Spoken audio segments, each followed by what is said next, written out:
Bueno, bienvenidos a una nueva edición aquí de el podcast de Contracultura. Un gusto poder estar con ustedes el día de hoy. Y hoy día traigo un programa que realmente creo que les va a ayudar a poner en contexto muchas cosas. Muchos van a decir al final, esta es la información que faltaba. Estoy seguro de eso porque muchas veces hacen ese comentario. Y se trata justamente de eso, de proporcionar material educativo. Por eso es tan infame la censura que hemos sufrido en este programa, porque siempre se ha tratado de mostrar material educativo. Es eso lo que se ha hecho acá. Y también, por supuesto, noticias, y se han comentado noticias. Ese es el espíritu del programa, pero este es un programa cuyo espíritu es educativo. Así que, habiendo dicho eso, vamos a pasar a revisar el programa del día de hoy, la información que he compilado, que he preparado para ustedes el día de hoy y que a mí me aclaró muchas cosas. Y espero que a ustedes también les sea de provecho para poder entender realmente qué es lo que piensan aquellas personas que están tomando el control absoluto en nombre, por supuesto, de la democracia, ya vamos a ver todo eso, ¿cierto?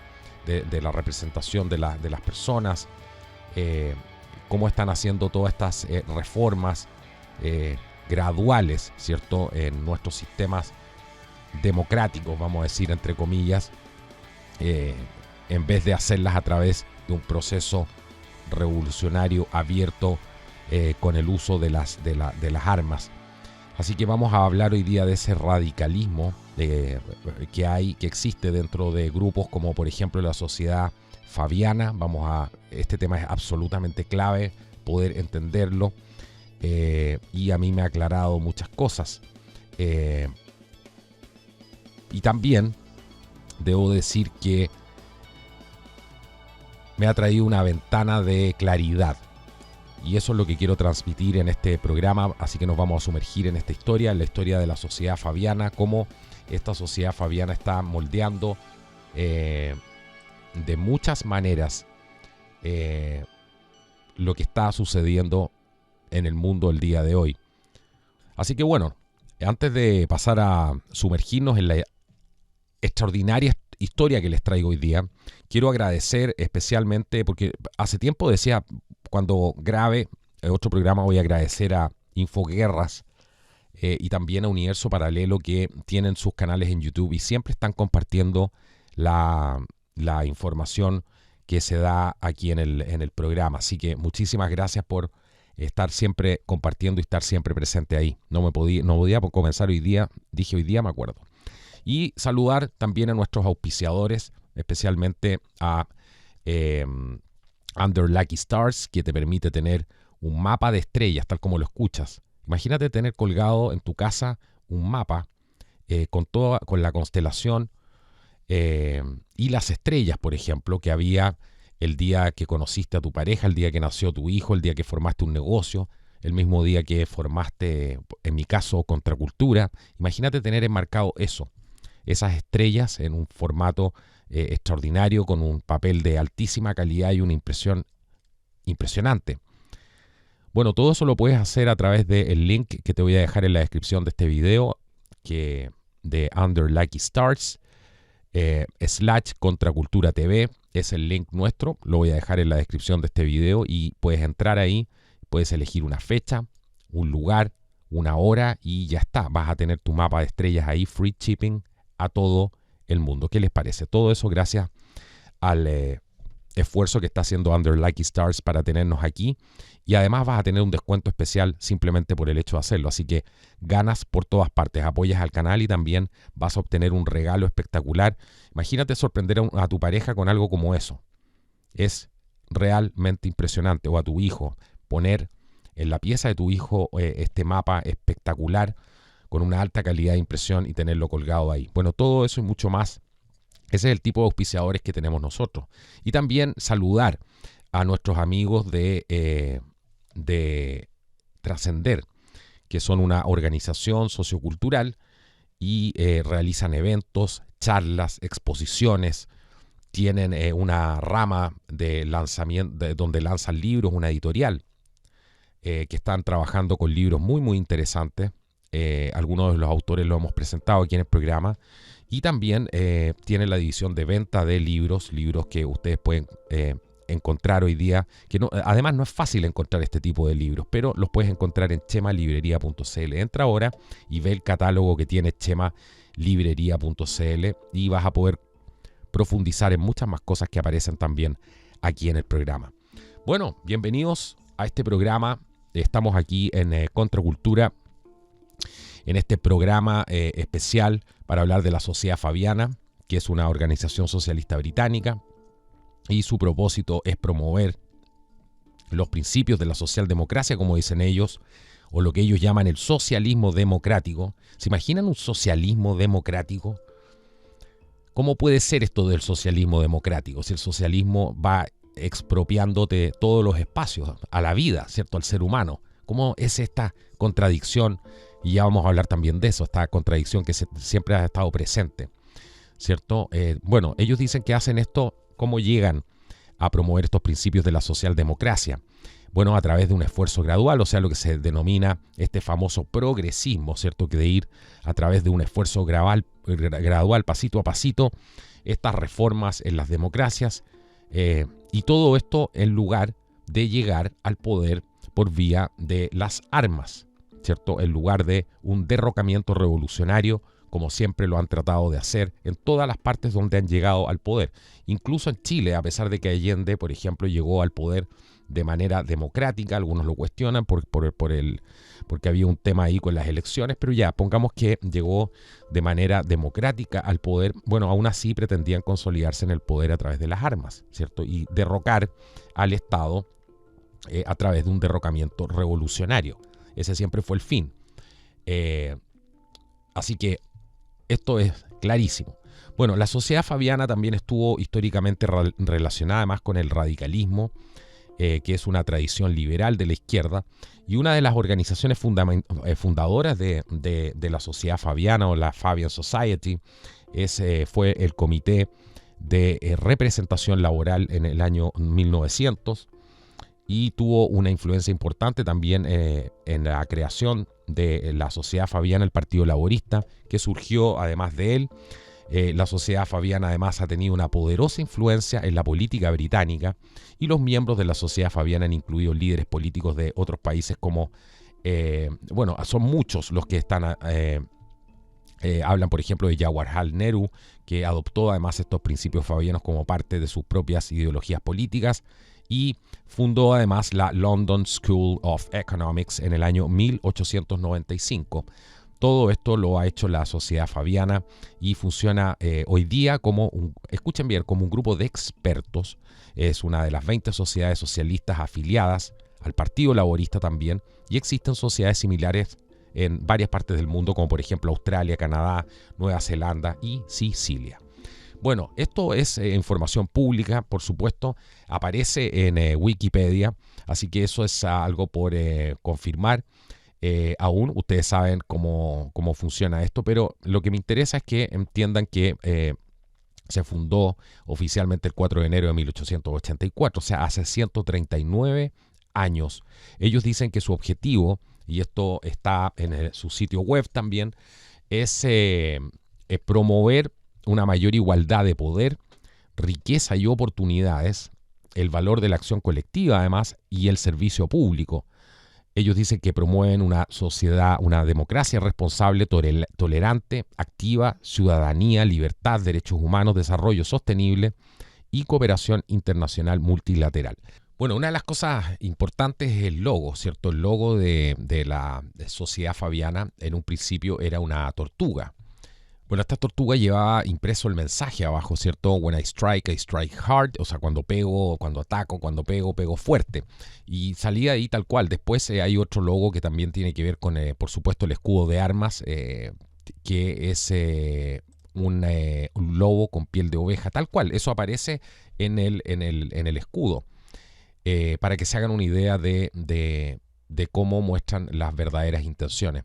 Tenemos que entender, antes de seguir avanzando, que estamos hablando de un movimiento que ha tenido una importancia trascendental en la mayoría de las cosas que han pasado en el siglo XX, que han ido moldeando el siglo XX. Usted ha visto sus propios políticos, en la mayoría, hablar de estos cambios lentos pero que al final son radicales. Esta política del lobo con piel de oveja, donde nos empezaron a hablar de democracia, en el caso, por ejemplo, poniendo a Chile de ejemplo, con la vuelta, entre comillas, de la democracia, bueno, se empezó a hablar de esto, de la democracia, del progresismo, que todos estos cambios iban a ser para mejor, ¿cierto? Para que la gente tuviera más igualdad, para que llegara la alegría y todo esto. Y nada ha pasado, todo lo contrario. Hoy día Chile vive una opresión que no se vio jamás durante el gobierno de la Junta Militar, ¿cierto? Del general Pinochet y compañía.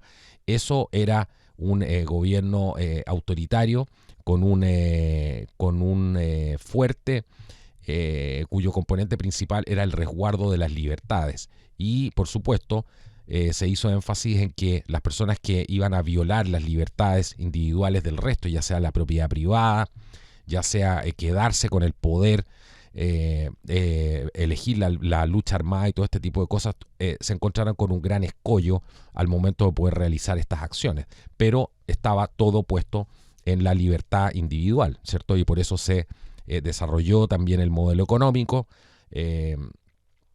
y también la gente pudo recuperar mucho sus propiedades y empezar a hacer una vida normal, digamos, ¿cierto? Esos son hechos innegables y no hay quien pueda desmentir eso.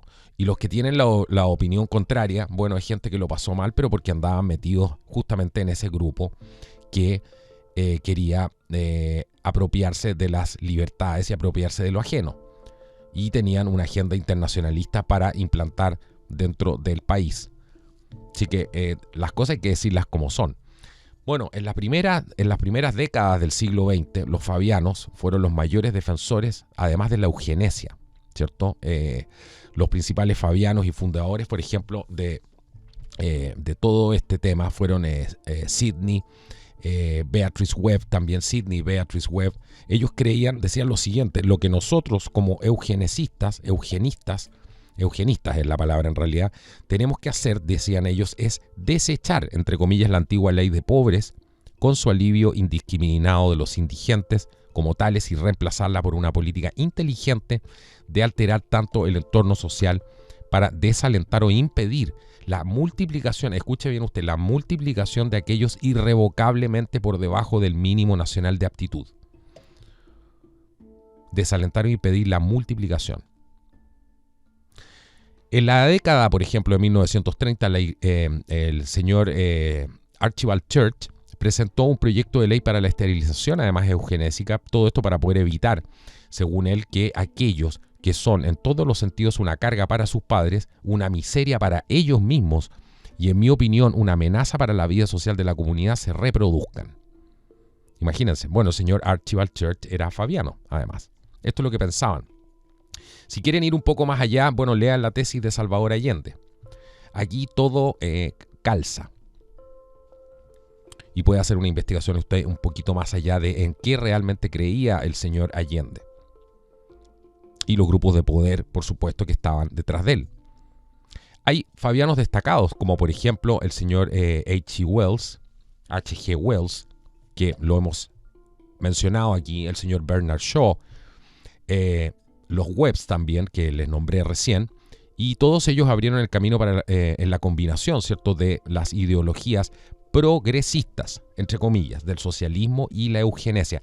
El socialismo y la eugenesia siempre han estado atados. Y es más, ahí pueden entender ustedes de alguna manera por qué hay tantas muertes asociadas al socialismo, al comunismo. ¿Por qué llevan un reguero de sangre? Bueno, todo esto no se detuvo ahí tampoco, y como informó, por ejemplo, The Guardian, hace ya algún tiempo, el año 2009 creo que fue, los socialistas fabianos proporcionan la justificación intelectual para la política de eugenesia que condujo al escándalo de las generaciones robadas. Durante un siglo los fabianos han buscado y lamentablemente a menudo han logrado socavar la familia tradicional, los derechos de propiedad y la libertad individual, debido, por supuesto, a que su causa en el fondo es el mal.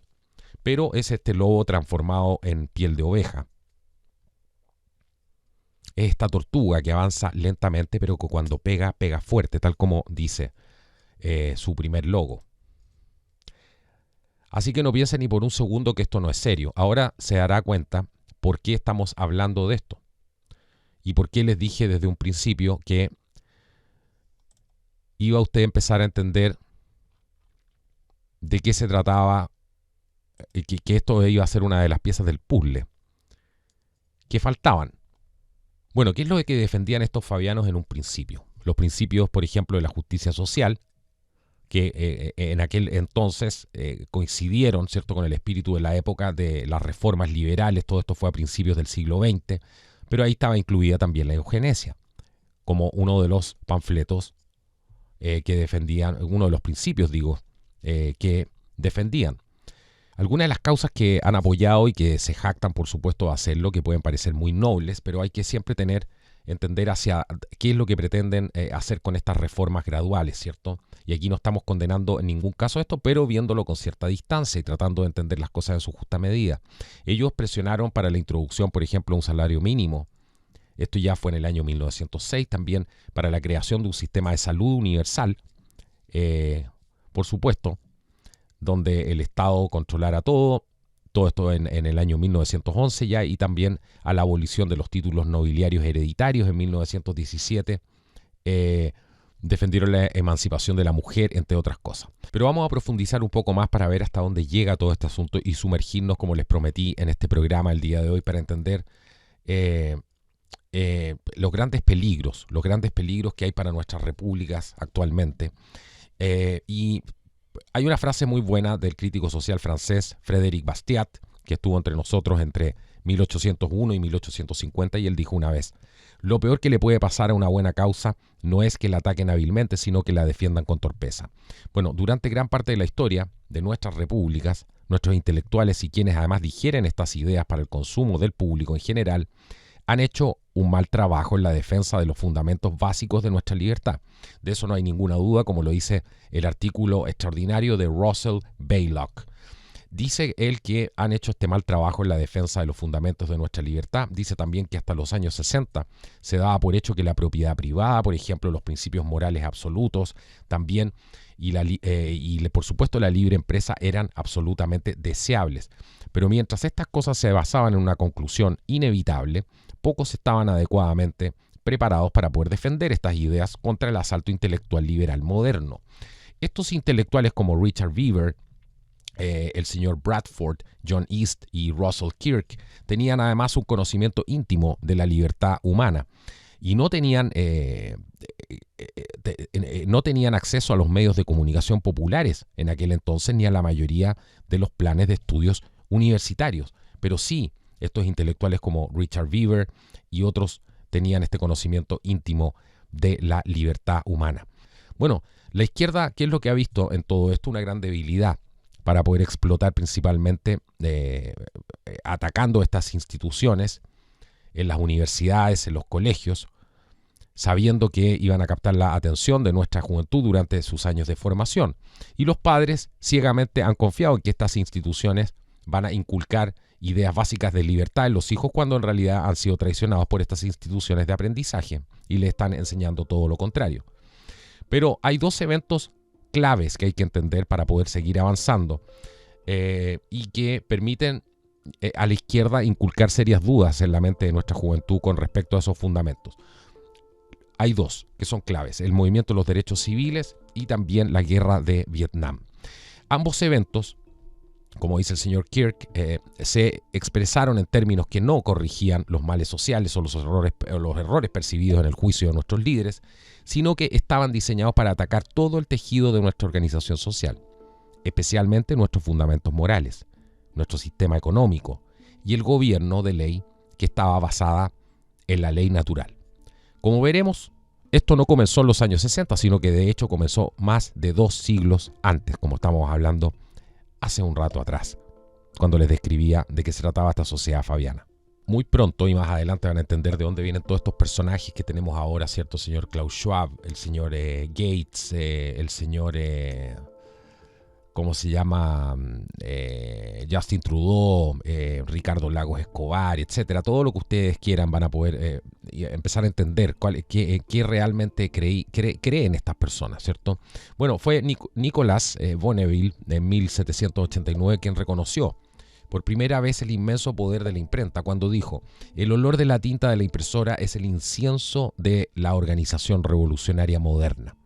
Al organizar los elementos revolucionarios de la Revolución Francesa, por ejemplo, él además proclamó su intención de dotarla de una boca de hierro, a lo que en su Bulletin de la Bouche de Fer llamó imprimiendo un poder diferente superior, un cuarto poder, que luego fue además llamado cuarto poder, con un poder fuera y por encima de las tres ramas del gobierno. Todo eso viene del señor Bonneville, por supuesto, de la Revolución Francesa. Bueno, este poder superior, entre comillas, tenía el derecho y la obligación de ejercer la censura y la denuncia en defensa de su revolución. Su misión era la vigilancia universal, entre comillas, en nombre de esa multitud de buenos ciudadanos que aún no están suficientemente ilustrados para saber lo que desean.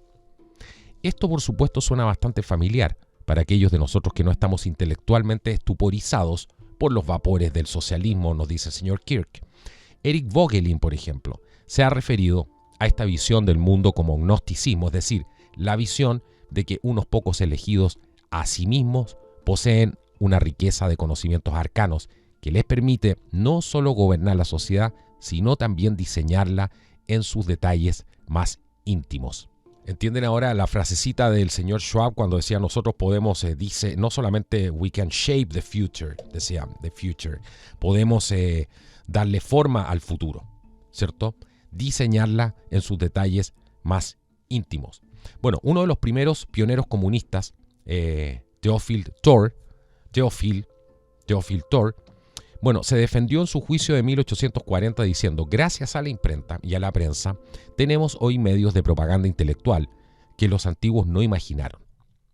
Por ejemplo, sin ir a conversar a las tiendas y predicar en las plazas, enviamos las radiaciones de nuestros pensamientos directamente al corazón de los hombres de buena voluntad.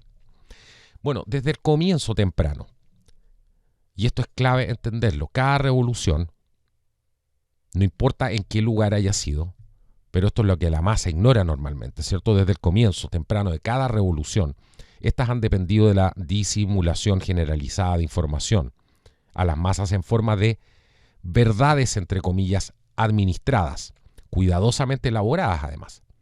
Sabemos que la propaganda desempeñó un papel vital no solo en nuestra propia revuelta, en la propia revuelta estadounidense, quiero decir, sino también en la Revolución Francesa, la Revolución de 1848, el surgimiento del nacionalsocialismo en Alemania y el fascismo en Italia, así como también las revoluciones comunistas modernas. Aquí uno de los aspectos centrales de la propaganda de masas es la mentira, que siempre está envuelta con un mínimo de verdad, por pequeña que sea. Jean-François Revel nos dice: todos los autores que han descrito esta inmersión en la falsedad, Orwell, Solzhenitsyn, Zinoviev, todos han insistido en que la falsedad no es simplemente un aditivo, sino un componente orgánico del totalitarismo, un caparazón protector sin el cual no podría sobrevivir. ¿Cuántas veces hemos hablado lo mismo? Si se revelara la verdad de lo que pretende hacer la Agenda 2030, nadie estaría de acuerdo con ella y habría una revolución inmediata, ¿cierto?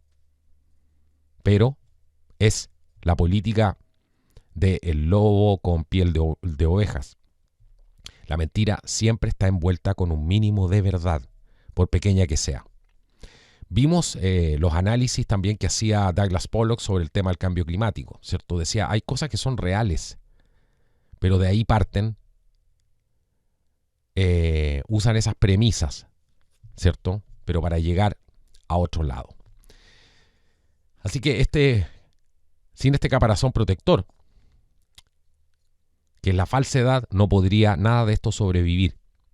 Hablamos también de eso en un programa anteriormente donde hablamos de que esto iba siempre en contra de la realidad.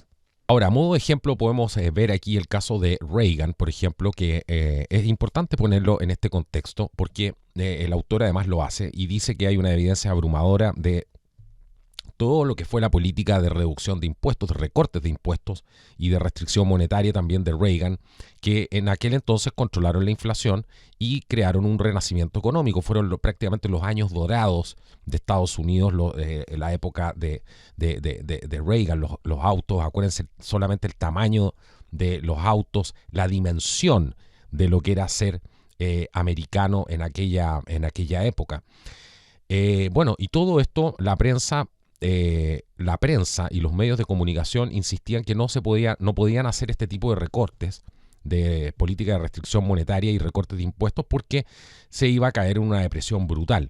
Y hoy día se está reescribiendo toda esta historia para el consumo de las masas para poder dar a entender que estos recortes de impuestos destruyeron la economía.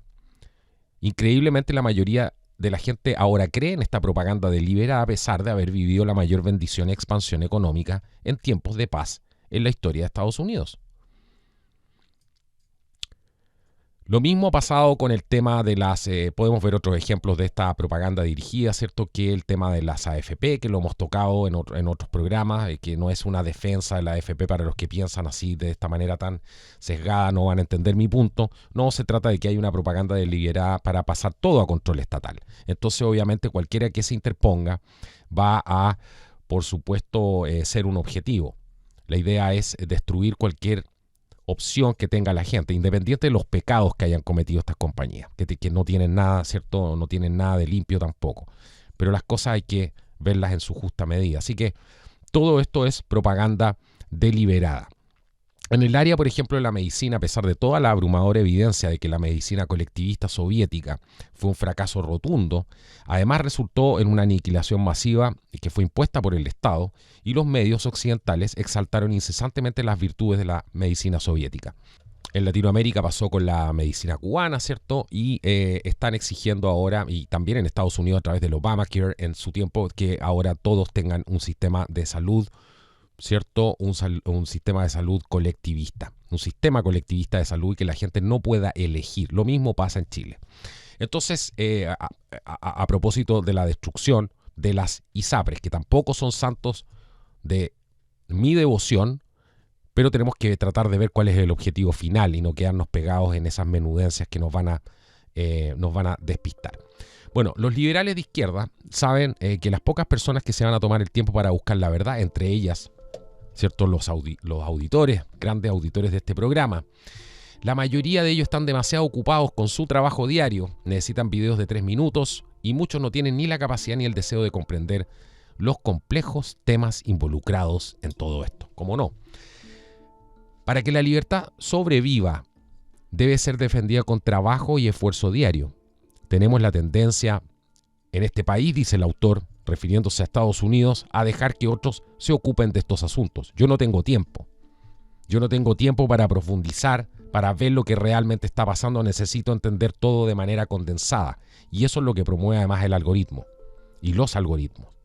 Que usted no tenga la capacidad de análisis. Que usted todo lo quiera en 3 minutos, en 10 minutos. Y la mayoría de esa gente no entiende absolutamente nada de lo que está pasando. Bueno, si no lo creen, vean esta cita extraordinaria del libro The Flight from Truth, The Ring of Deceit in the Age of Information de Revel, que nos dice: seamos honestos al enfrentar este hecho fundamental. Aquellos que cultivan la competencia, la precisión y la honestidad intelectual tienden a ser los segmentos más pequeños de la comunidad periodística, su audiencia el sector más pequeño del público. Bueno, vean el ejemplo de este canal. Y a propósito de eso, por supuesto, necesitamos tu apoyo para poder continuar. Es por eso, porque somos el segmento más pequeño de la comunidad. Y nuestra audiencia no es muy grande por lo mismo.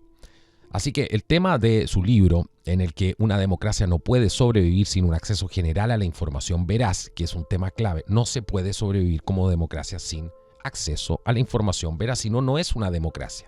En cualquier parte, si ya está establecida la censura, tenemos que empezar a aceptar que no estamos viviendo en una democracia. Ese es el primer hecho fundamental que marca el fin de la democracia, que la gente no tenga un acceso general a la información veraz. Sin este acceso a la verdad, dice Revel, la mayoría de los votantes es fácilmente engañada para que apoye los esquemas colectivistas más nefastos. Uno solo necesita ser testigo de la adaptación del Seguro Social, el Medicare, Medicaid, la atención administrada y el Código Fiscal Progresivo para comprender esta verdad.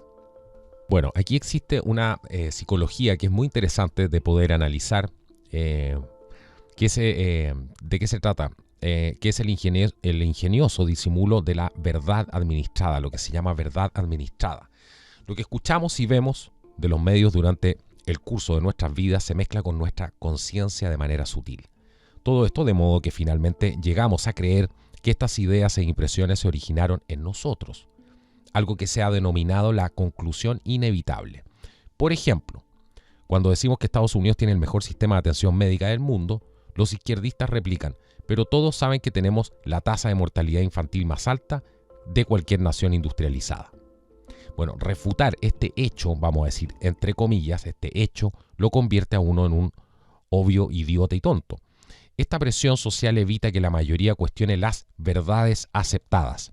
Y los liberales, por supuesto, aprovechan al máximo esta presión social en todas las esferas de la vida para poder mantener en silencio a la mayoría silenciosa. Pasa esto con se me vienen innumerables ejemplos a la cabeza. Y uno de ellos también es el tema del racismo en Estados Unidos, ¿cierto? Que está tan de moda y han tratado de hacer esto. Yo siempre digo, muéstrenme un país donde los negros hayan progresado más que en Estados Unidos. Un país, incluso pueden mostrarme un país de negros. Los países tienen sus problemas. Todos los países tienen sus problemas, ¿se dan cuenta? Pero muéstrenme un país donde hayan progresado más que ahí. Pongamos el ejemplo, por ejemplo, ¿cierto? De Sudáfrica, Nigeria, que es el país top con el PIB de 376.284 billones que tuvo en el año 2018. Tiene el PIB más alto de África, pero tiene prácticamente a la mitad de la población que vive por debajo del umbral de la pobreza. ¿Saben cuál es el segundo? Sudáfrica, ¿qué es Sudáfrica hoy en día? Sudáfrica es literalmente tierra de nadie hoy en día. Están matando a la gente por el color de su piel. Bueno, otros países más vamos a desmentir estas mentiras. Por ejemplo, el segundo es Sudáfrica, dijimos, el primero Nigeria, el segundo Sudáfrica, el tercero Egipto, Argelia, Angola, Marruecos, Etiopía, Kenia. ¿Ustedes creen que la mayoría de los negros en esos países viven mejor que en Estados Unidos? No sé, yo pregunto. Porque yo conozco mucha gente que ha venido de esos países a Estados Unidos. Que uno se los pilla en el Uber, ¿cierto? Dando vueltas por aquí y por allá. Y vienen de Kenia, vienen de Etiopía y te cuentan la realidad de cómo es vivir allá. Están buscando una mejor calidad de vida en Estados Unidos, a pesar de todos los problemas que tiene Estados Unidos. Pero bueno, ahí tienen un ejemplo de algunas cosas que son realmente mentiras y que hay que refutarlas. Así que bueno, vamos a revisar ahora lo importante porque hablamos del papel de los intelectuales, ¿cierto? ¿Cuál es la importancia de ellos? Y dentro del papel de los intelectuales, por ejemplo, Ledin, Ludwig von Mises, Hayek, Christopher Dawson, muchos otros además han señalado que ninguna revolución en la historia moderna se originó jamás con las masas supuestamente explotadas. En cambio, fue un puñado de intelectuales quienes diseñaron e iniciaron estas revoluciones. Y Hayek, por ejemplo, cristalizó su papel cuando dijo: es el intelectual en ese sentido quien decide qué puntos de vista y opiniones nos van a llegar, qué hechos son lo suficientemente importantes como para que nos los cuenten, y de qué forma y desde qué ángulo deben ser presentados. Qué verdad más grande. Esto que está diciendo Hayek, diciendo que nunca una revolución se originó con las masas supuestamente explotadas, o sea, diciendo que nunca hubo tal cosa de una revolución orgánica, 100% orgánica. A eso se refiere, a donde la gente se levanta un día y sale todo el mundo a la calle. Siempre están los intelectuales detrás diciendo qué puntos de vista y opiniones nos van a llegar, sean del lado que sean. Y esto cualquier persona que trabaja en comunicación lo sabe, ¿cierto? Son las opiniones esas las que llegan y lo importante es cómo se cuenta esa historia, de qué forma y desde qué ángulo. No es exagerado decir que una vez que la parte más activa de los intelectuales se ha convertido a un conjunto de creencias, el proceso por el cual éstas se vuelven generalmente aceptadas es casi automático e irresistible. Son sus convicciones y opiniones las que funcionan como el tamiz por el que deben pasar todas las nuevas concepciones antes de que puedan llegar a las masas. Esto vale para cualquier movimiento. Para cualquier movimiento.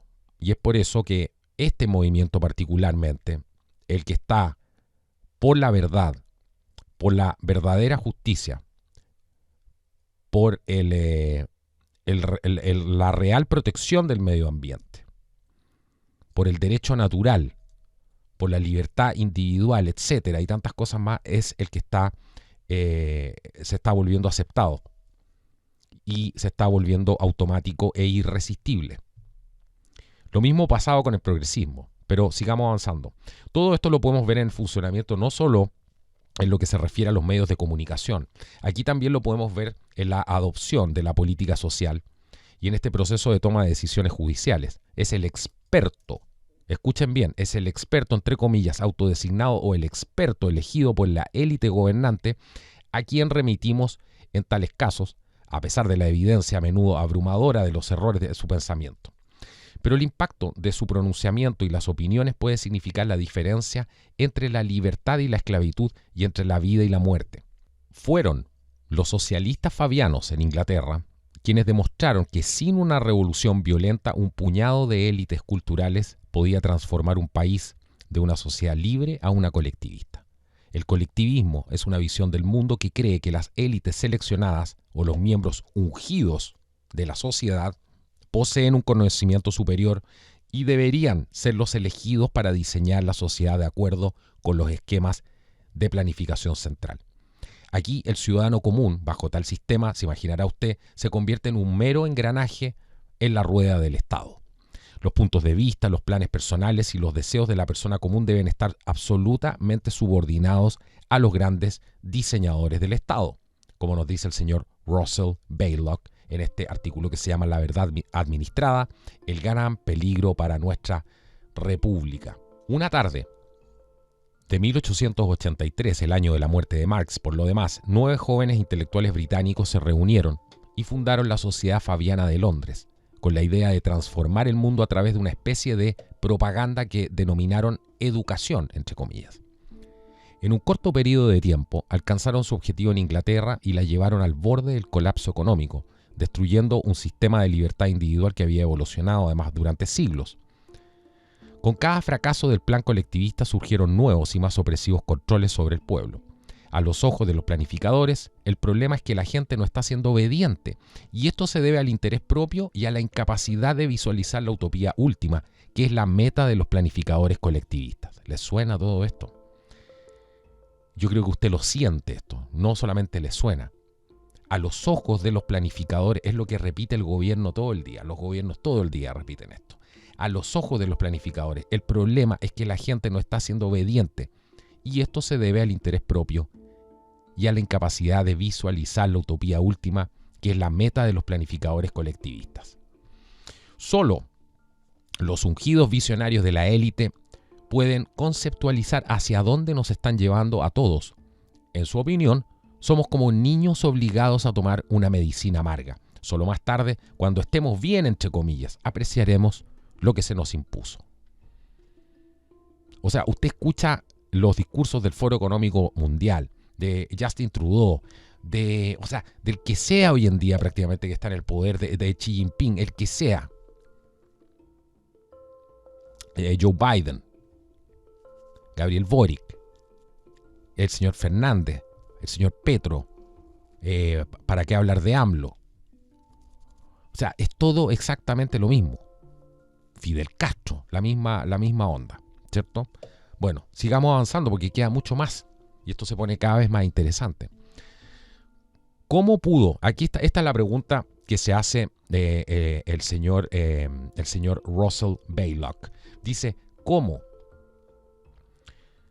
pudo un número tan pequeño de intelectuales arrebatar el control del gobierno británico?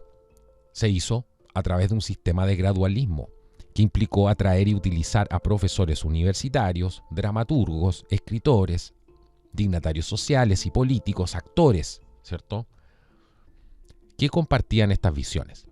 Se hicieron esfuerzos especiales aquí para reclutar a los jóvenes que siempre son visionarios, y su arma, por supuesto, más poderosa fue el control de la, entre comillas, verdad, y el disimulo de la información controlada, es decir, la verdad administrada.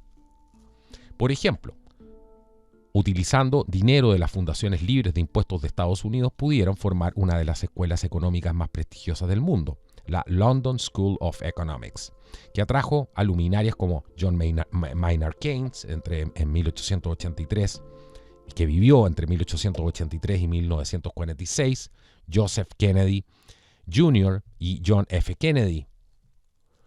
Esta institución además cambió todo el sistema financiero del mundo occidental durante más de 50 años, principalmente a través de un sistema de propaganda cuidadosamente orquestado.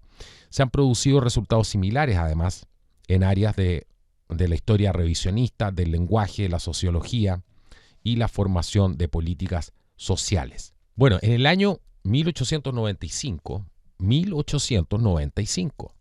la Sociedad Fabiana llegó de Inglaterra a Estados Unidos y ahí ayudó a establecer una sociedad estadounidense de intelectuales. ¿Quiénes fueron los escritores que estaban ahí? Algunos dramaturgos, autores, poetas, industriales. Por supuesto, los infaltables líderes sindicales y políticos más influyentes de Estados Unidos que acudieron ahí en masa a esta nueva sociedad. Dignatarios de la talla de Jack London, por ejemplo, Upton Sinclair, Felix Frankfurter, Walter Lippmann, Louis Brandeis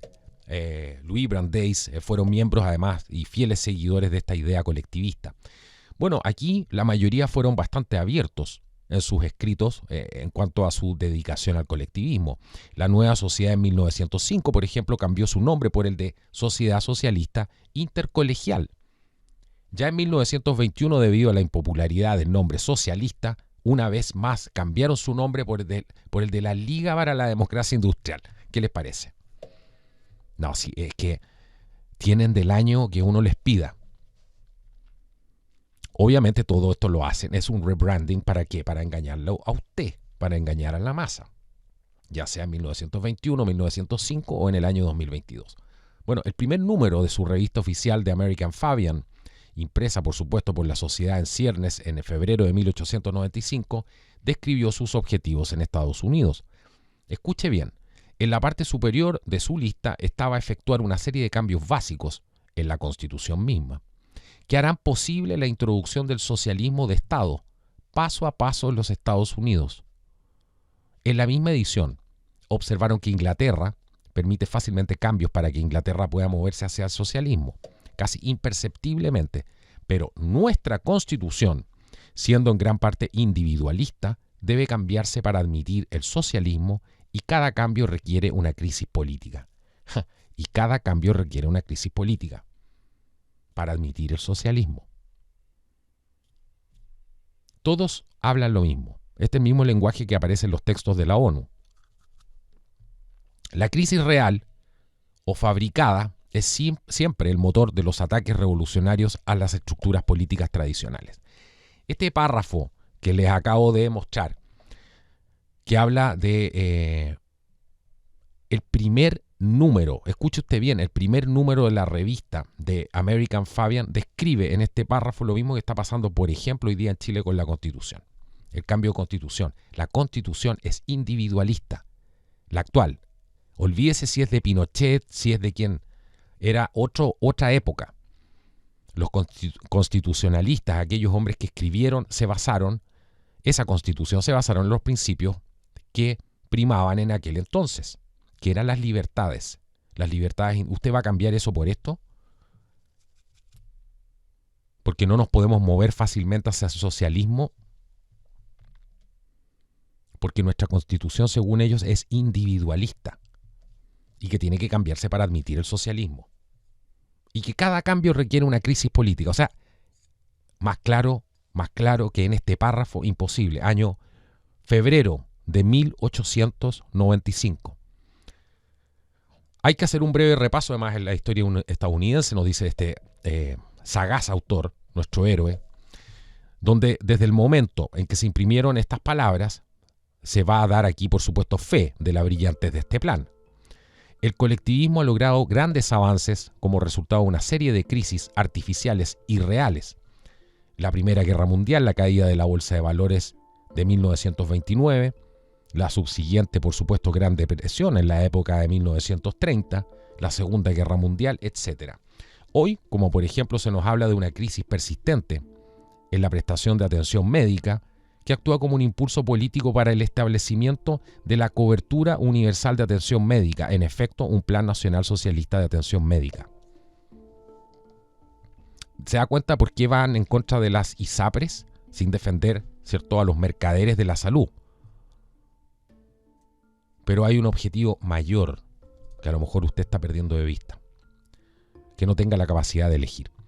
3 años después de que se estableciera este nuevo partido, el socialista fabiano británico Ramsay MacDonald, en una visita de regreso a Estados Unidos, dijo: la gran barrera para el progreso socialista en los Estados Unidos es la Constitución escrita, federal y estatal, que otorga el máximo poder al Tribunal de Justicia.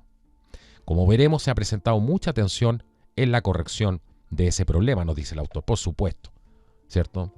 ¿Cuántos miles de millones de dólares se invierten para el cambio de constitución en Estados Unidos? ¿Cuánto tiempo llevan con eso?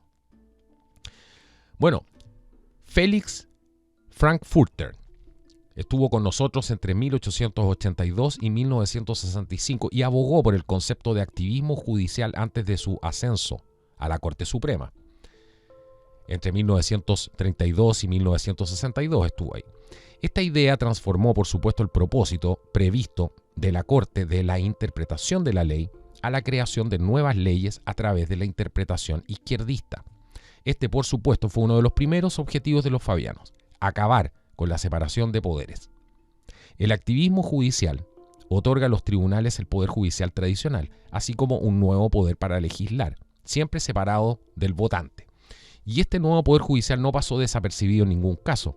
Por ejemplo, en su conferencia Carpentier de 1967 en la Universidad de Columbia, el juez Adolf Berle abrió diciendo, abro comillas, la tesis se puede exponer brevemente. El máximo poder legislativo en los Estados Unidos ha llegado a descansar en la Corte Suprema de los Estados Unidos. Esta es una revolución. Uno de los amigos, además, más cercanos, y aquí usted va a empezar a entender todo este panorama, uno de los amigos más cercanos del presidente Woodrow Wilson fue el profesor de Derecho de Harvard y más tarde juez de la Corte Suprema entre 1916 y 1939, Louis Brandeis. Brandeis era partidario de la idea de una interpretación sociológica de la Constitución, de la Constitución americana.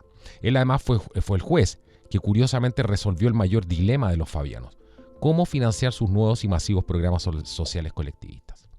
Bueno, en una conversación con el juez asociado Benjamín Cardoso, entre 1870 y 1938, sobre cómo financiar el seguro social, susurró él. Brandeis dijo: el poder impositivo del gobierno federal, querida. El poder impositivo es suficiente para todo lo que quieras y necesites. El resto es historia.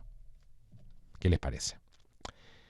Hay otro asesor, más cercano también, y cercano del presidente Wilson, el coronel Edward Mandell House, que hemos mencionado en varios programas aquí. Él estuvo con nosotros entre 1858 y 1938. Era miembro además de la Sociedad Fabiana, y la opinión del coronel House era que la Constitución de los Estados Unidos, una creación de las mentes del siglo XVIII, no solo estaba pasada de moda, sino que era grotesca y debería ser desechada o reescrita. El socialista británico Harold Laski nos dice por qué temían la Constitución cuando afirmó que era la salvaguardia más fuerte del capitalismo en la tierra hoy. También llamó a todos los grupos liberales, socialistas y comunistas para promover la idea del socialismo democrático. Interesante, ¿no? En 1920, ¿para qué vamos a llegar a 2022 si no conocemos los orígenes, ¿cierto? Esto. En 1920, los fabianos formaron la Unión Estadounidense por las Libertades Civiles, la famosa, que usted ha escuchado esta sigla, muchas veces, ACLU, ACLU, la Unión Estadounidense por las Libertades Civiles. Todo esto principalmente lo hicieron para combatir el arresto y la deportación de comunistas y también para promover el activismo individual judicial de izquierda.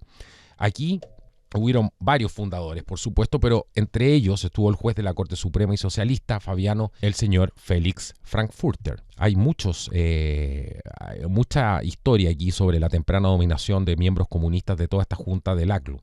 Bueno, hay otra persona que es clave aquí, Philip Kurland, en un artículo para una revista que se llamaba Modern Age, resumió el problema básico del activismo judicial cuando dijo, abro comillas, esencialmente, el problema es que nos hemos convertido en una sociedad sobrecargada de leyes, ya sean estatutos, órdenes ejecutivas, reglamentos o pautas o decretos judiciales.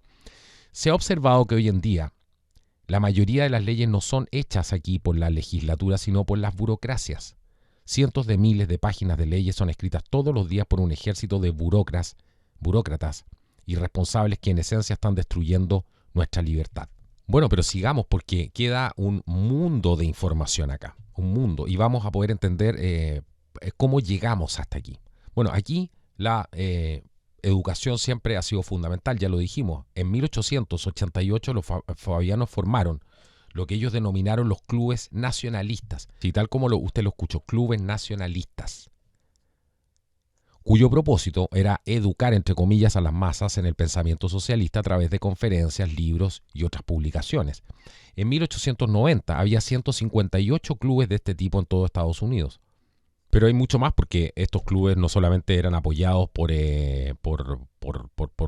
los socialistas y por este tipo de personas, sino que habían 50 periódicos que apoyaron a estos clubes, incluidos los principales periódicos de Boston, Filadelfia. También se publicó ese año Literary Digest, que fue editado por muchas luminarias en ese entonces respetadas, incluidos ahí poetas, escritores, banqueros, clérigos y por supuesto abogados, principalmente todo esto para darle legitimidad a estas ideas colectivistas. Además de todo esto, los fabianos estadounidenses utilizaron como modelo la Society for Socialist Inquiry y propaganda, que después la cambiaron a New Fabian Research Bureau en 1931. Y toda esta fue creada por los fundadores socialistas fabianos GDH y Margaret Cole, siendo esta última tutora en Oxford y en la London School of Economics, del Colegio de Ciencias Económicas, ¿cierto?, de Londres. Bueno, todo este grupo, para que se hagan una idea de la magnitud de todo esto, incluía además algunas de las figuras más destacadas de la sociedad británica, lo que les dio además mucho prestigio y mejoró, por supuesto, su capacidad para impregnar todos los aspectos de esta sociedad con esta nueva verdad administrada.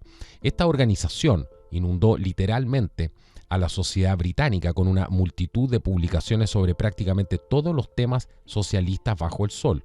Pero aquí lo más importante era que los medios habituales de difusión de información, o sea, los periódicos, los escritores, los políticos, a quienes recurrieron a estos intelectuales socialistas en busca de respuestas, tal como vemos en Estados Unidos hoy y en muchos países más.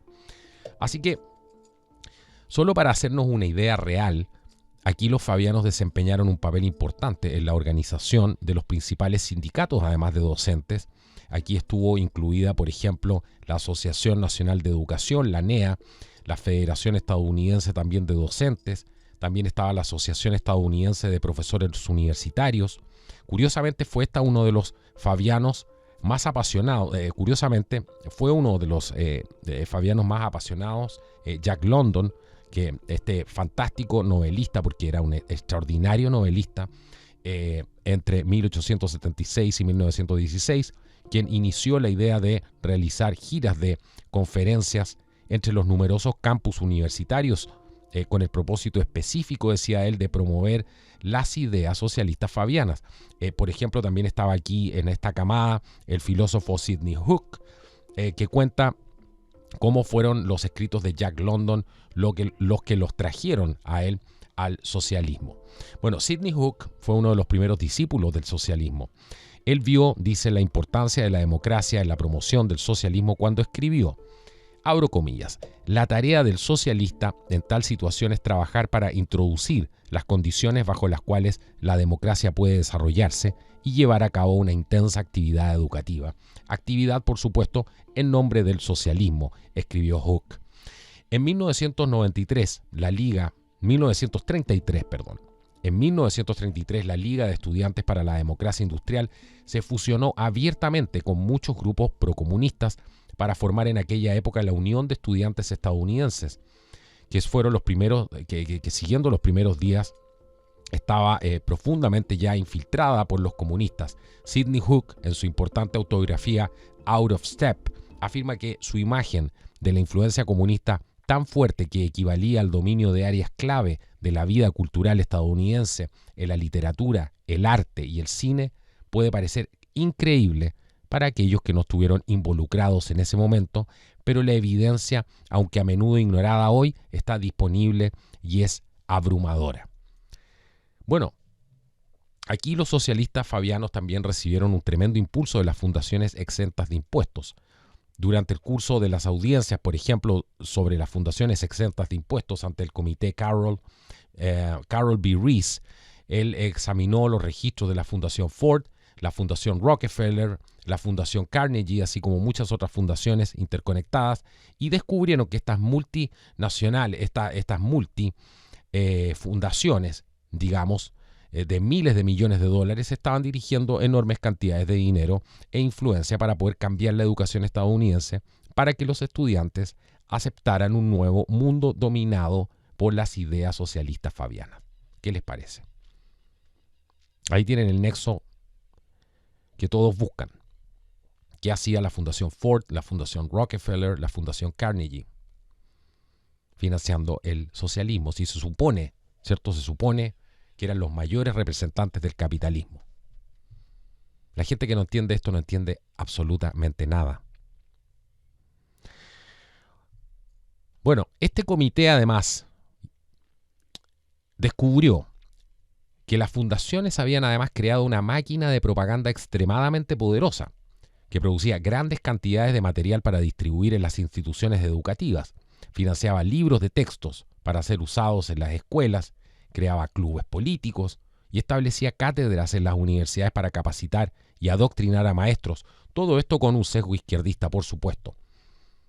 De hecho, uno de los temas comunes que encontraron en la literatura fundacional fue un llamado a modificar la Constitución estadounidense para facilitar la introducción de programas colectivistas, algo que, como hemos visto, siempre ha sido un sueño de los fabianos. ¿Qué pasó aquí? El comité concluyó que una cosa estaba absolutamente clara. Ningún grupo privado debe tener el poder o el derecho de decidir qué se debe leer y enseñar en nuestras escuelas y universidades. Sin embargo, esto es exactamente lo que la investidura buscaba hacer al educar a la opinión pública. Así que todo este patrón continúa. Si usted se está preguntando cómo llegamos hasta aquí, se ha hecho la pregunta, ¿cómo llegamos hasta aquí? Bueno, no se vaya y quédese atento a lo que viene ahora, porque este patrón continúa. Todo esto ahora con el apoyo fundamental del ambientalismo radical, el relativismo moral, la propaganda del desarme y el plan educativo Goals 2000 en nuestras escuelas. También han apoyado la propaganda que ha sido diseñada para poder alterar nuestras ideas sobre la propiedad privada, la prestación de atención médica y la conveniencia de la democracia económica, socialismo democrático en todo el mundo. Como esto lo ha informado el Medical Sentinel, la Fundación Robert Wood Johnson ha sido una fuerza importante detrás de las iniciativas estatales que imponen la atención administrada en poblaciones enteras. Muchas, además de estas fundaciones, se entrelazan, de modo que pueden surgir contribuciones ocultas unas de otras, por supuesto magnificando así su influencia. ¿Qué pasa hoy día con todas las ONG? Las organizaciones no gubernamentales. Aquí estamos viendo la raíz, ¿cierto? El sustrato de donde salió, cómo se gestó toda esta hidra. Es una hidra. Bueno, en resumen, durante los últimos 20 años hemos sido testigos de un asalto total a nuestros valores y creencias por parte del establecimiento educativo diseñado para alterar nuestro sistema de gobierno, en este caso el estadounidense, para aceptar el colectivismo a gran escala, sabiendo además que las universidades son los centros del activismo colectivista. La izquierda colectivista siempre busca matricular a más y más jóvenes en estas universidades. Hay que fijarse en los detalles, por eso todos estos programas para atraer y más personas a las universidades, salen todos pensando igual. Uno habla con ellos, todos no tienen idea de nada, piensan todos igual, no están acostumbrados a cuestionar absolutamente nada. La mayoría, ¿cierto? Y hoy día cualquiera llega a dar susto a la gente cuando fue todas las protestas en Chile. No hay mucha diferencia entre un delincuente y un joven estudiante, no había muchas veces, ¿cierto? La gente se asustaba con la presencia de algunos de ellos. Eso no puede ser. Antes la educación, por supuesto, universitaria era un sinónimo, un símbolo de estatus. Y eso incluía pulirse, no degradarse moral ni socialmente como ocurre ahora. Así que esta puede ser, nos dice el autor, por la que el presidente Clinton, por ejemplo, ha anunciado públicamente que todos los niños merecen una educación universitaria en Estados Unidos. Ahí está, ¿viste? Esa parte yo no la había leído. Y sabe que aunque en realidad no todos los estudiantes necesitarán una educación universitaria para seguir su carrera de por vida y lograr su lugar en la sociedad, es en la universidad donde recibirán su adoctrinamiento colectivista, tal como sucedió con la generación de los 60, a la que además pertenecía el señor Clinton. Por eso también la Asociación Nacional de Educación, la creación fabiana, tiene como una parte dominante de su agenda cada año el socavar la educación en el hogar. Y de hecho este año insistieron en que se aprobaran leyes nacionales que exigirían que el niño educado en el hogar use los mismos materiales educativos, libros, folletos y ayudas visuales, que se usan en el sistema de escuelas públicas. Vamos ampliando un poco nuestra comprensión de todo este espectro, de toda esta hidra. Es esta una historia apasionante. Y les recuerdo que se pueden hacer miembros del canal si nos puedes apoyar. Esta información de altísimo nivel que estás recibiendo hoy día aquí en este programa es gracias al aporte de toda la gente que nos apoya en Flow, en Patreon, en Buy Me a Coffee mensualmente y que también se hacen miembros de Rockfin, ¿cierto? Nuestra plataforma que tenemos de videos sin censura donde vas a poder encontrar otro contenido.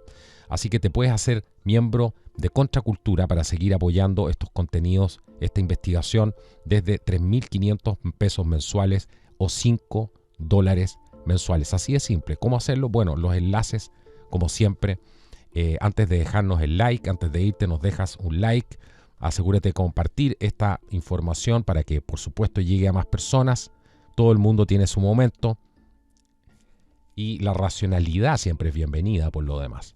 Así que nos puedes apoyar y vas a encontrar todos los enlaces abajo en la descripción del video siempre. Bueno, ¿qué fue lo que pasó? Continuemos con esta apasionante historia, porque hubo una reacción violenta contra los gobiernos socialistas, todo esto después de la Segunda Guerra Mundial. Se ha repetido mucho esto, pero aquí está contado muy bien. Y se sugirió en aquel momento que los fabianos eliminaran la palabra socialista y la sustituyeran por el término democracia económica. Y este término ha sido utilizado repetidamente a lo largo de la última parte del siglo XX por los socialistas gradualistas y también por la nueva izquierda. De hecho, fue poco después del cambio de siglo cuando los socialistas dieron su golpe más brillante. Y aquí hay atrapada un mar de gente en esta maraña. Van a escuchar ustedes por qué. Todo esto ocurrió cuando se apropiaron de la etiqueta liberal, entre comillas. Ellos eran muy conscientes de que los principios liberales clásicos aquí eran opuestos a los suyos, pero eso hizo que aún el robo fuera mucho más emocionante, porque de hecho hasta hace poco tiempo a la mayoría de los europeos lo que les desconcertaba es que los colectivistas estadounidenses se refirieran a sí mismos como liberales, ya que entendían que eran términos opuestos. Fue John Maynard Keynes, que estuvo con nosotros entre 1883 y 1946, fue un producto además de la London School of Economics, quien expresó la idea de que la sociedad debería ser una forma de socialismo gobernada por élites. Fue el señor Keynes, no se olviden. Y también fue Keynes quien abogó por primera vez por el abandono del patrón oro por parte de Inglaterra y el cambio de fondos de defensa para programas sociales, algo que los liberales modernos estadounidenses aprendieron bien. En su teoría general del empleo, el interés y el dinero de 1936, Keynes abogó por la planificación de la vida económica de una nación, la supervisión política de la industria privada y también la manipulación de la moneda, es decir, un aumento masivo del tamaño y el alcance del gobierno. La primera revisión entusiasta de la teoría general de Keynes por parte de un economista profesional fue la de G.D.H. Cole. Fue un marxista declarado además y miembro fundador de la Sociedad Fabiana. Dos de los defensores más fuertes en Estados Unidos fueron funcionarios del gobierno de la administración de Franklin Delano Roosevelt. Launtin Currie y Harry Dexter White también eran comunistas probados ellos. Fue el propio Keynes que fue citado diciendo: «La república de mi imaginación se encuentra en el extremo izquierdo del espacio celestial». A pesar de esto, la economía keynesiana dominó la economía estadounidense hasta la elección de Ronald Reagan, después de lo cual fue declarada muerta. Desafortunadamente, el cadáver continúa convulsionándose y ahora se ha convertido en un zombie, mucho más difícil de matar que nunca. Dentro de su libro, El Manifiesto Comunista, el segundo en una lista de 10 métodos para crear la nueva sociedad colectivista, Karl Marx y Friedrich Engels propusieron, abro comillas, un fuerte impuesto sobre la renta progresivo y graduado. Eso viene del Manifiesto Comunista, lo que usted está viendo que pasa todos los días. Un fuerte impuesto sobre la renta progresivo y graduado. Los primeros escritos de los fabianos estadounidenses también insistieron en un sistema de impuestos sobre la renta severamente graduado y un impuesto a la herencia pesado y graduado, así como un impuesto sobre el valor de la tierra. Y más tarde el juez de la Corte Suprema, Louis Brandeis, también propuso el uso de impuestos para financiar el crecimiento del socialismo en Estados Unidos durante el New Deal. Bueno, aquí parece obvio, a estas alturas, que por supuesto el objetivo principal de los impuestos no es recaudar ingresos, sino castigar al individualista rico y redistribuir su riqueza. Se ha demostrado no menos de 3 veces en nuestra historia que para recaudar más ingresos simplemente hay que reducir la tasa impositiva. Sin embargo, los izquierdistas en este país y en el mundo continúan protestando contra los recortes de impuestos. Uno pensaría que estarían encantados de tener más dinero para financiar sus programas, pero no lo hacen porque va en contra de un principio, del principio más importante del izquierdismo, el igualitarismo, es decir, la división forzada de la riqueza utilizando el poder del Estado. Bueno, aquí la pieza central de todo este Estado igualitario, de cómo se generó todo este Estado igualitario colectivista, ha sido el establecimiento del bienestar que tiene 2 propósitos. Lo que es más importante, las personas deben hacerse dependientes del gobierno. Y al principio esta dependencia se centró en la vivienda, la alimentación y los beneficios especiales, desempleo y seguro de accidentes de trabajo. Piense usted paralelamente mientras discutimos esto y vemos las piezas centrales del Estado igualitario, cómo están generando, ¿cierto?, una clase, lo que se llama un underclass, ¿cierto? Un underclass que viene a depender del Estado. Piense usted en los migrantes, por ejemplo. Piense usted en por qué tienen las fronteras abiertas de los diferentes países. ¿Por qué tratan de eliminar cualquier opción que usted tenga de elegir su atención médica? Por eso traen tantas personas de otros países, ¿cierto? Para llevarlas fácilmente al colectivismo. Van a aceptar cualquier cosa que les den con tal de poder entrar, ¿cierto? Y poder mantenerse ahí. Así que veamos un poco la ley, ¿cierto? La ley de 1850, donde Bastiat capta aquí la esencia del socialismo y dice: en todos ellos probablemente encontrarás esta idea de que la humanidad es simplemente materia inerte que recibe vida, organización, moralidad y prosperidad del poder del Estado. El segundo objetivo del colectivismo es castigar a la persona rica individualista. Los estudiosos del colectivismo están de acuerdo en que el colectivista ve al individuo como un enemigo del Estado que se resiste continuamente a sus planes colectivistas. Es axiomático que lo que más teme el dictador es el pueblo. Esto implica siempre, presente y cada vez más opresivo, un Estado policial. Pero veamos algunos ejemplos concretos que nos presenta el autor. Los mayores avances, dice él, del socialismo estadounidense han ocurrido bajo los presidentes Woodrow Wilson, Franklin Delano Roosevelt, Lyndon Johnson, Bill Clinton y ahora Barack Obama. Pero ahora se refiere porque al momento imagínense cuando escribió esto, cuando estaba Barack Obama. Pero cada presidente en el medio ha desempeñado un papel, dice, desde la presidencia de FDR, de Franklin Delano Roosevelt, ¿cierto? un gran número de colectivistas han ingresado a las administraciones de cada uno de estos presidentes como miembros del gabinete, directores de burocracias y otros funcionarios en posiciones de poder. Fue el asesor, además, económico de Clinton, Derek Scherer, quien, al igual que sus predecesores fabianos, en el año 1970 abogó por un cambio de nombre del socialismo a democracia económica, porque la palabra socialismo asustaba a la gente. Así que aquí fue la democracia económica, que también ha llamado la atención del manifestante de la guerra de Vietnam, Tom Hayden, y fue Scherer quien dijo una vez: el marxismo es un intento de humanizar la vida económica y social. ¿Qué les parece? Bueno, tenemos al señor Ira Magaziner, el arquitecto del plan de salud de Clinton, y al ex subsecretario, por ejemplo, de Trabajo, Robert Reich, que lamentaron que carezcamos de lo que él denominó una agencia gubernamental centralizada responsable de diseñar una política industrial racional. Este concepto de una política industrial es otra palabra clave para el socialismo, como las utilizadas por el marxista, que todos ya conocen a estas alturas, Antonio Gramsci, arquitectos además de la Iglesia fascista y la Alemania nacionalsocialista, y los fabianos angloamericanos. Bueno, aquí, en resumen, una vez más, el socialismo ha cambiado de galón. A Chile Ocheto, el secretario general del Partido Comunista Italiano, afirmó: nuestro objetivo ya no es el sistema socialista logrado por medios democráticos, sino la democracia guiada por ideas socialistas. Una de las palabras más comunes usadas hoy en día por los marxistas y leninistas ha sido democracia. Apoyan la democracia, pero solo mientras puedan controlar la percepción pública de la verdad, entre comillas. Aquí, durante más de 2 siglos, los filósofos políticos han entendido que la libertad bajo las democracias depende directamente del acceso a la verdad, entre comillas.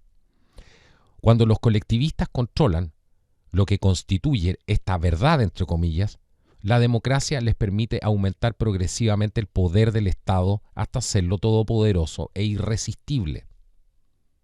El atractivo aquí del socialismo, nos dice nuestro autor, es que le dice a la gente que no hay nada que no pueda tener y que todos los males sociales serán reparados por el Estado. ¿Se dan cuenta del discurso de los derechos que hemos hablado hasta el cansancio en este canal, hacia dónde va apuntado? ¿Por qué tanto énfasis en el tema de los derechos? Justamente porque ahí está el atractivo. Tiene una alta deseabilidad social. La gente engancha con eso, ¿cierto? Y te dice que todos los males van a ser reparados por estos derechos que te van a dar. Bueno, aquí hemos visto una transformación impresionante en toda nuestra sociedad, especialmente en la estadounidense, y hay que poner mucha atención a eso porque eso es lo que se exporta, ¿cierto? De una sociedad de aquellos que se definían como defensores de la libertad, que fueron capaces de luchar por ella y que tienen muy arraigado dentro de sus principios la sociedad norteamericana, la defensa de la libertad, la cultura de esta libertad. Olvídense del gobierno y hay que separar, siempre hemos dicho lo mismo, ¿cierto? Hay que separar a las personas de los estados. Pero esta sociedad de defensores de la libertad hoy día ha pasado a una de pensamiento colectivista, y ha surgido todo esto gracias a una red de influyentes intelectuales fabianos que se reunieron en el Hull House de Chicago. Todo esto fue a principios de siglo. Usaron su prestigio, poder e influencia y utilizaron su enorme riqueza, además el de las fundaciones exentas de impuestos, y así han podido desafiar este concepto de la separación de poderes de nuestro gobierno. Han alterado el sistema económico, se ha violado la Constitución a través del activismo judicial, se ha alterado la percepción sobre la soberanía nacional. La propiedad privada, por primera vez en la historia de los Estados Unidos, está siendo cuestionada directamente. Ya los niños, a los hijos, se les enseña a ignorar los principios morales, aceptar el relativismo, abandonar el concepto de la libertad individual, todo esto a cambio de ideas colectivistas de esta denominada aldea, entre comillas. Acuérdense lo que dijo Lenin. Lenin dijo: es cierto que la libertad es preciosa, tan preciosa que debe ser racionada.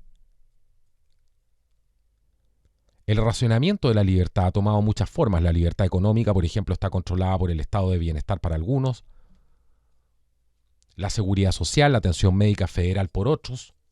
Cientos de miles de páginas de normas y reglamentos burocráticos racionan aún más nuestras libertades.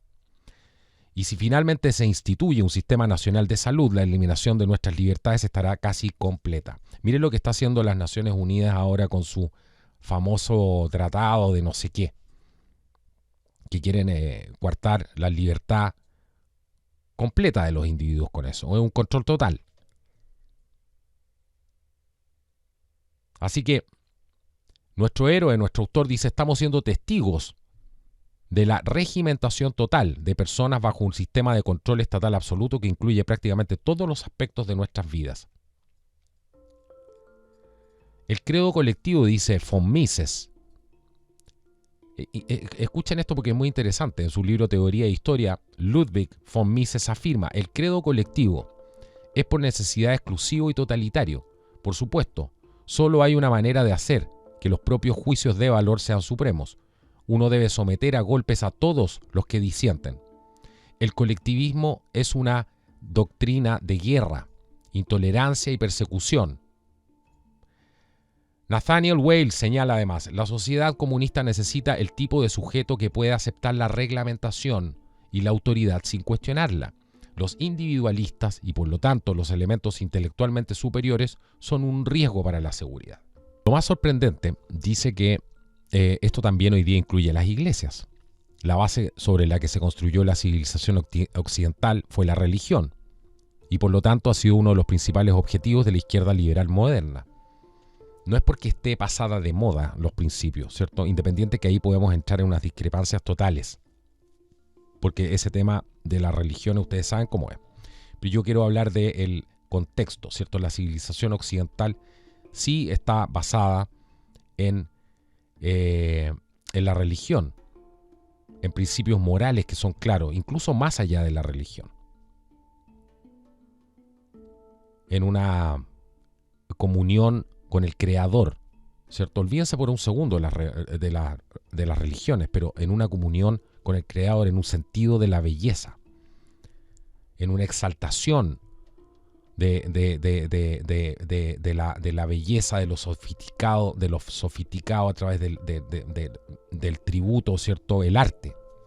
Y eso se ve en las grandes obras que ha construido la civilización occidental, sobre todo la arquitectura, en el arte.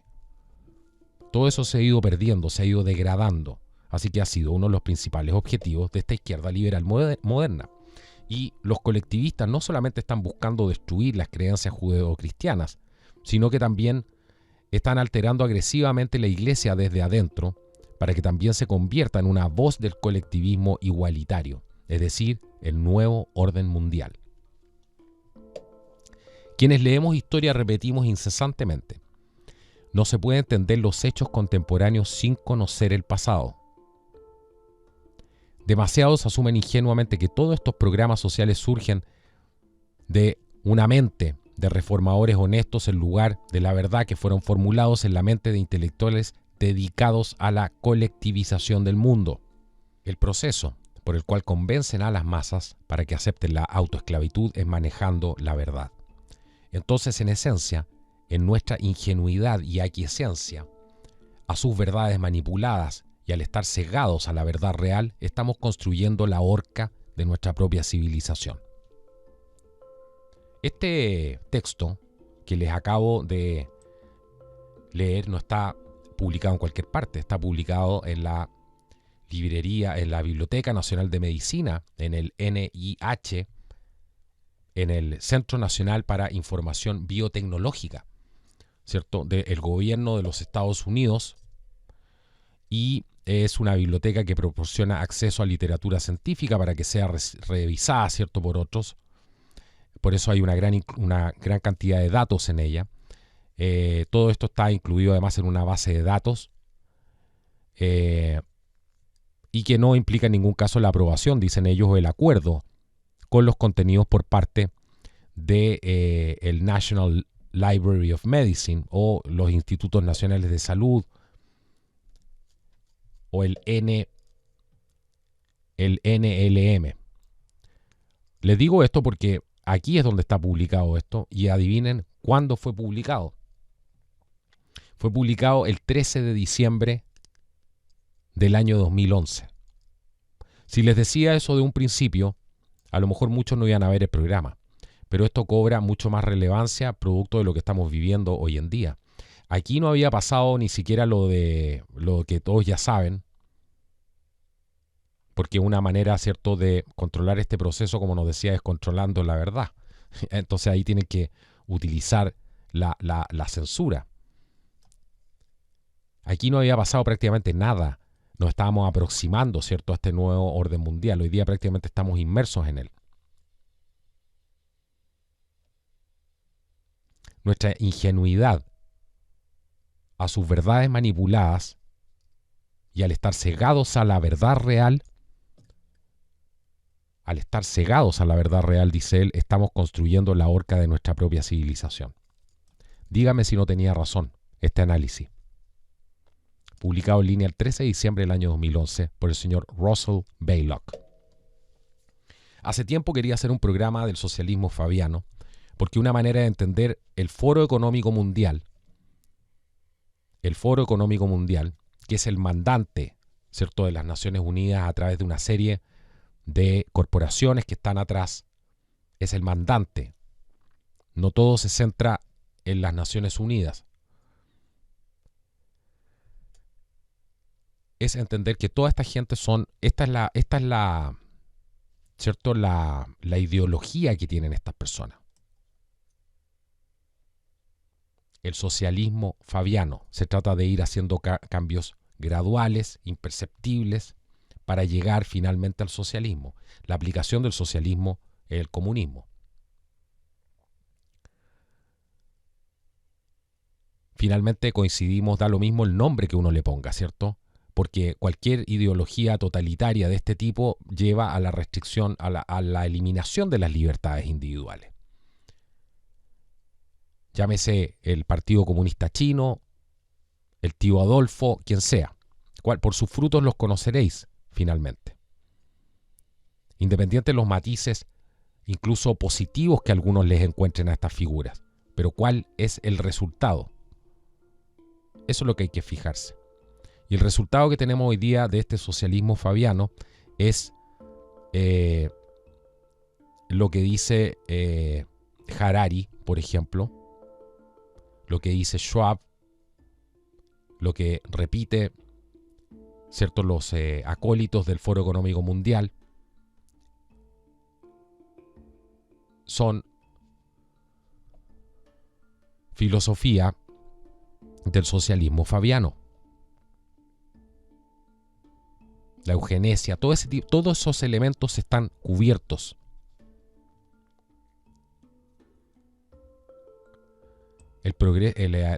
Las barreras que tienen con la Constitución. Por eso vienen los cambios de Constitución. Eso es lo que pretenden con estos cambios constitucionales. Por eso es tan importante entender el rol, ¿cierto?, de los fabianos y que han desempeñado este papel importante en muchas áreas de influencia y que han sido financiados. Ya vieron por qué. ¿Qué hacía los socialistas fabianos recibiendo apoyo, cierto, impulso de fundaciones que estaban exentas de impuestos, como la Fundación Ford, la Fundación Rockefeller, la Fundación Carnegie, así como muchas otras? Miles y miles y miles de millones de dólares, dirigiendo todas estas enormes cantidades de dineros e influencias para poder cambiar los comportamientos de las personas a través de la educación y para que las nuevas generaciones aceptaran este mundo nuevo que es dominado por estas ideas socialistas fabianas que terminan en el transhumanismo.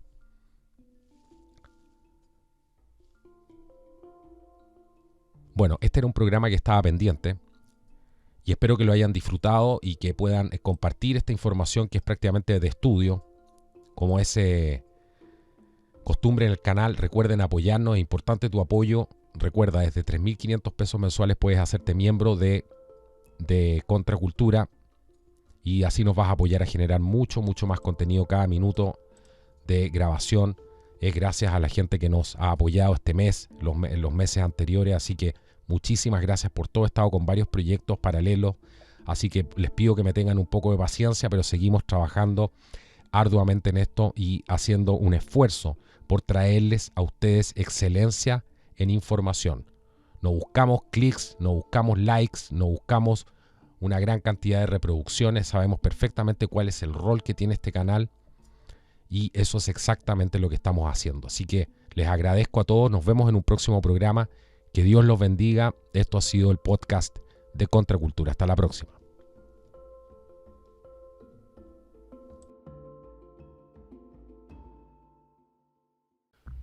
Bueno, el episodio del día de hoy en Contracultura es presentado hoy día por Under Like Stars.